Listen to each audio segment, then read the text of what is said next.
With the upcoming NFL draft, we are back in studio with more overtime conversations to discuss and debate the particular areas of interest for the Indianapolis Colts and really just in general, the names that you are going to hear discussed, taken in the upcoming draft, which begins at the end of April. And Matt, we have heard that there's a big priority, of course, on dynamic playmakers at the tight end position. We know that's a signature of a Frank Reich offense, and we also know that that is a target that Carson Wentz absolutely loves to utilize. Absolutely, and we heard Jim Irsay this offseason saying it would be great to have a dynamic tight end. So we'll see what happens right now.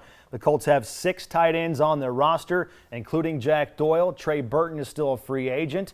They love Jack Doyle in terms of what he provides in terms of leadership, great blocking, possession-type receiver, but I still think they might be in need of that F tight end that Frank Reich talks about. You know, they have the Y tight end, not to get too schematic, but, you know, Let's get schematic. That's what this segment is all about. Let's break it down. But, you know, they have the blockers, they have the reliable guys in Mo Alley-Cox and Jack Doyle, but still looking for that field-stressing tight end. And this offense under Frank Reich has been at its best since 2018 when they've had that guy. Frank Reich loves his tight ends. Again, since 2018, the tight end group has combined for over 1,000 yards and 36 touchdowns. So it is a huge part of this offense. And we know how well it worked between Carson Wentz and Zach Ertz with that offense that they had in Philadelphia. But it's been a long time since the Colts have taken a tight end in the draft. Looking at the talent that's there this year, the prospects, why might there be some good fits in what's available this year? Yeah, in fact, the Colts haven't drafted a tight end since 2013. And Chris Ballard,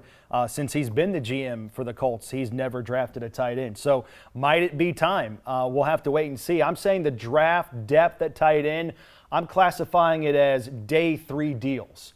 There's one tight end, and we'll talk about Kyle Pitts, who is a no doubt first-round selection. He might be a top 10 guy. But after that, there's a handful of guys that have, round 2 or round 3 grades on them. But for the most part, you can get quality tight ends, and you can probably wait until day 3 to snatch those guys. So what makes Kyle Pitts so good?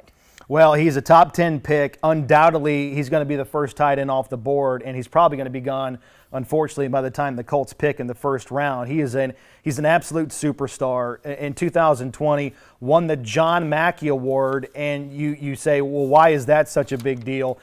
That's because he coupled that by also being named a Fred Biletnikoff Award finalist, which also goes to the best wide receiver in football. Oh. So tight end, wide receiver, it doesn't matter. This guy wins his matchups on the field. Scouts liken him to Darren Waller from the Oakland Raiders, but he's got the traits to be just a mismatch all over the field. I mean, one scout I saw likened him to Calvin Johnson or Tyreek Hill. That's how dynamic elite company he is. right there. No question about it. So Kyle Pitts is going to be off the board early, regardless of where he goes.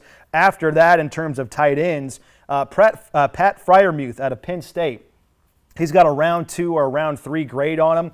Probably the best tight end in the Big Ten last season, although his season last year was cut short after 4 games, had an injury, but still named first team All Big Ten by the league coaches and set a school record for tight ends with 16 touchdowns in his career. He's a big guy, a lot of potential to be that combo player who can excel as a blocker and also as a pass catcher. Moving down from him, go to Brevan Jordan out of Miami, another day 2 guy potentially. Maybe he squeaks down to rounds 3 on day 3. Incredibly athletic, very fluid coming off the line of scrimmage. His dad played in the NFL as well. He was drafted by the Falcons in the early 90s. But Brevan had a shoulder injury last year, but still put up career-high numbers across the board. Finished the year with 7 touchdowns, over 570 yards, and proved his big playability with averaging over 15 yards per catch.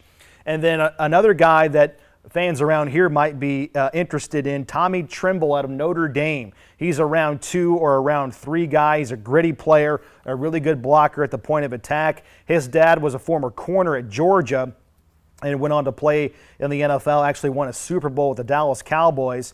But Tommy in 2020, 19 catches and averaged over 11 yards per catch. Then Hunter Long out of Boston College, the consensus is here. He's the 5th best tight end in this group. Probably a day 3 guy. He's good size, good pass catcher, reliable hands.